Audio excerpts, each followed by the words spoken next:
The Application of How to Read Literature Like a Professor by Thomas C. Foster to Animal Farm by George Orwell. Presented by Marlise Smith. The first topic to get into is politics. Go figure. Foster has chapter 13, it's all political, in which he says that just about every author is going to put some of their opinions of politics and the overall social environment that is currently going on in their works naturally, just whether or not it's purposeful or not kind of depends. And George Orwell was very, very purposeful throughout Animal Farm in 1984, but that's beside the point. He shows it through characters representing different people during the Russian Revolution, such as Old Major being Karl Marx, Napoleon being Lenin, and Snowball being Trotsky.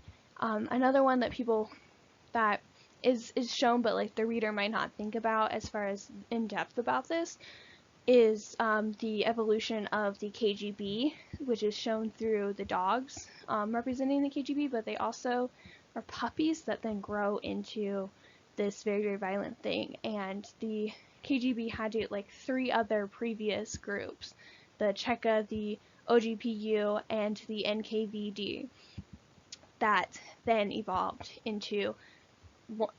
from one another and took different ideals and whatnot into the KGB.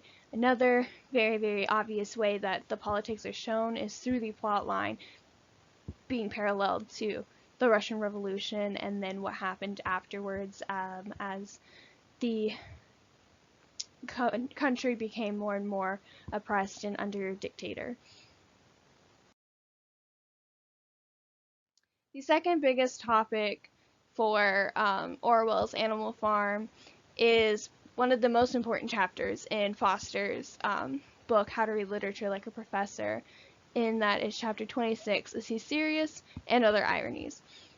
Orwell uses irony, uses dramatic irony around the rules in the 7 Commandments. So, them actually changing and the animals' memory failing them and them accepting these changes is dramatic irony because the reader knows what's going on, but the animals are manipulated into believing that these rules have been like this the entire time and this has always been the 7 Commandments. And then the rules actually changing, the wording of it, the no animal shall kill any other animal gets changed to without reason. That is an example of verbal irony.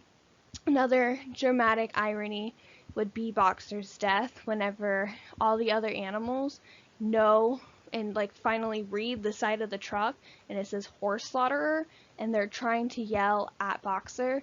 And honestly, sometimes a reader can feel like that too in other dramatic irony situations where they're just yelling at them and just like, this is what's going on, get out of that situation right now.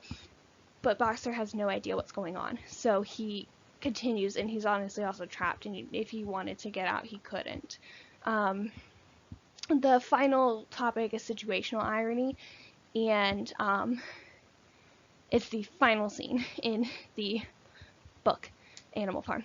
Yes, that one is interesting. Anyways, the pigs start becoming indistinguishable between the humans, and honestly, the imagery that's given off is like they're morphing back and forth, and it's just really honestly terrifying to think about. But this was not expected whenever the animals were looking into the window, and it was not expected of the readers to have to read that imagery. And it's very, very much an example of situational irony because it was completely unexpected on both ends. This brings us to our next slide, discussing Foster's chapter 12 book in his book, How to Read Literature Like a Professor. Is that a symbol? The barn wall itself with the 7 Commandments is a symbol for the collective memory of the nation, or in this case, the animal farm. And it fails them, so that shows you kind of, I guess, what was also going on during the Soviet Union's time. The other symbol that now gets into the pictures is the windmill, representing the manipulation over the animals by the pigs, considering the pigs are constantly telling them how they want this windmill built and when they want it built, and how much work that they need to put into it.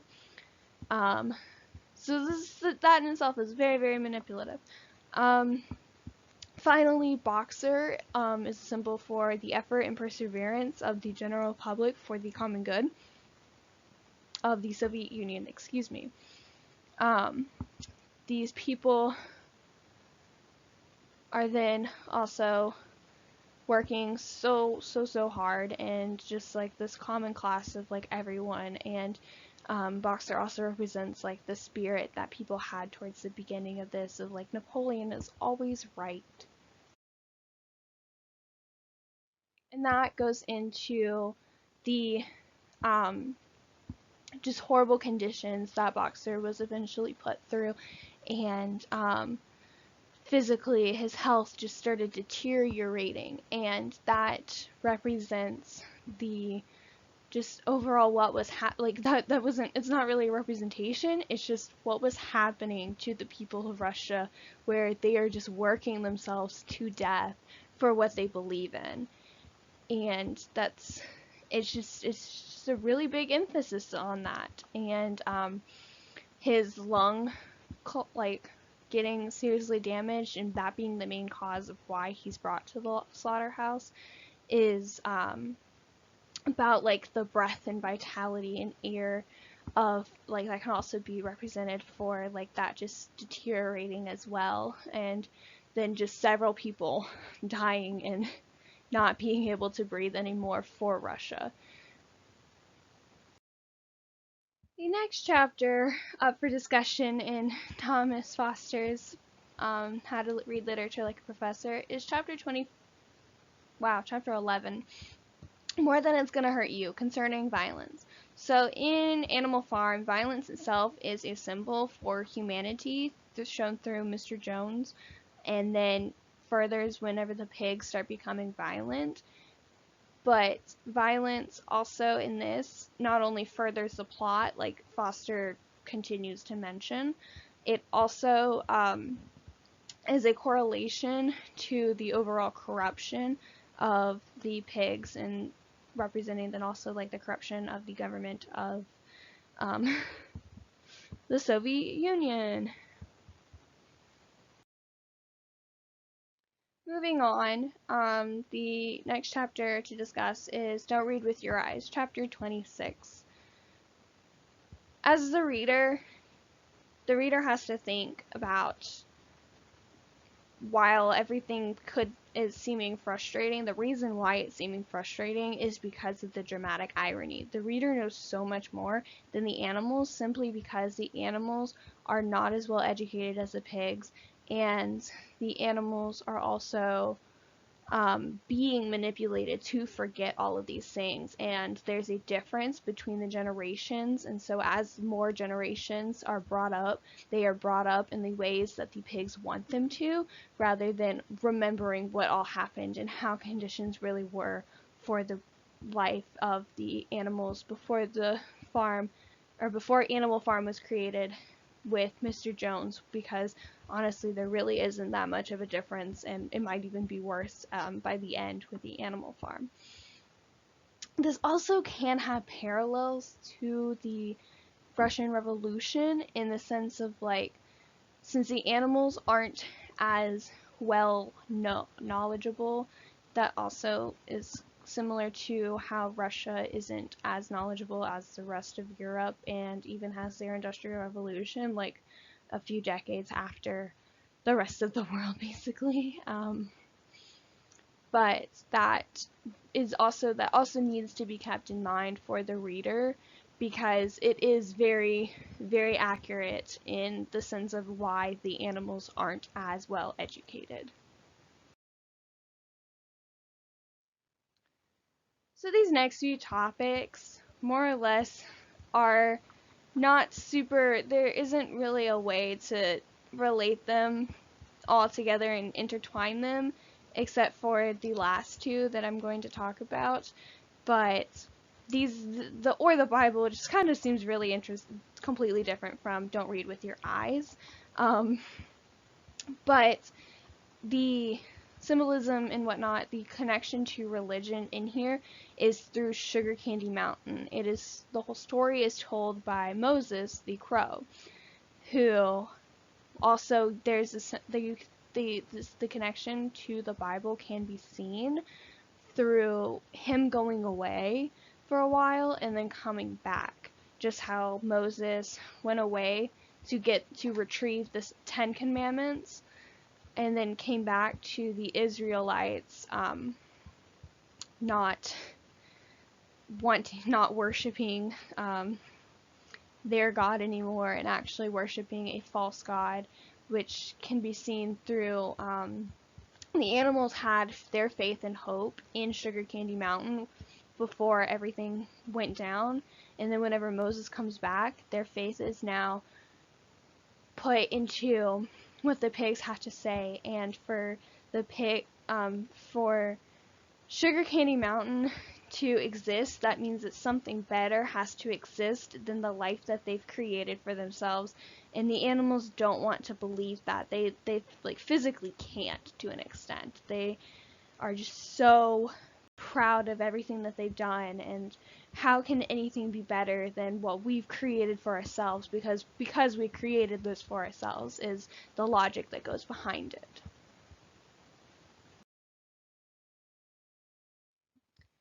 The next topic up for discussion is concerning chapter 2, Nice to Eat With You, Acts of Communion. The pigs are the main thing for this, in the sense of the first talk about food is whenever the pigs are getting more rations, which means that they feel more powerful than the rest of it's supposed to be a symbol of that they have more power over the rest of the animals. And then there's separation, where the pigs are eating and dining and having communion with only one another, with only the other pigs, and everyone else has to eat with them, like amongst the rest of the farm. And this separation does very much show that, like, the pigs only want to have communion with one another, and then the rest of the animals are forced to have communion with themselves, and it is a very huge separation there. And then also within the communion amongst the pigs, that is very much it gives opportunity for them to plan how they want to run things around the farm. The final two chapters/topics to discuss are chapters 20 and chapters 10, Soda Season and It's More Than Just Snow. There's not really any seasons are mentioned, and they're mentioned as they pass by, and the two most harsh ones that you notice and are really very much there are winter, in that each winter is worse than the previous, which is symbolizing the death and decay of conditions and general vitality throughout Animal Farm. And this also ties in with the harvest being less successful in chapter 6, which just has even more of an emphasis on how rough the conditions are that following winter.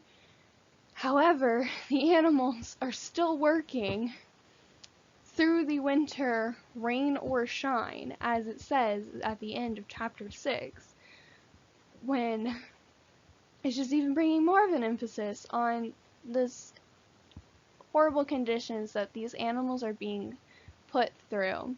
And it's getting to the point of being extremely deadly and dangerous for them, considering rain or shine in winter means sleet and snow or shine. And that's basically it, though. I mean, just once again, just it really emphasizes the decay in general of the vitality and just overall conditions of the farm.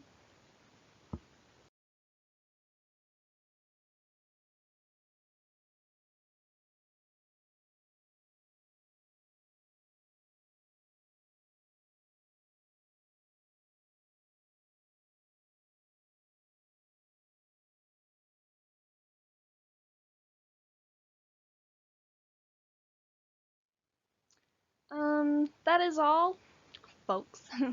Thank you so much for watching.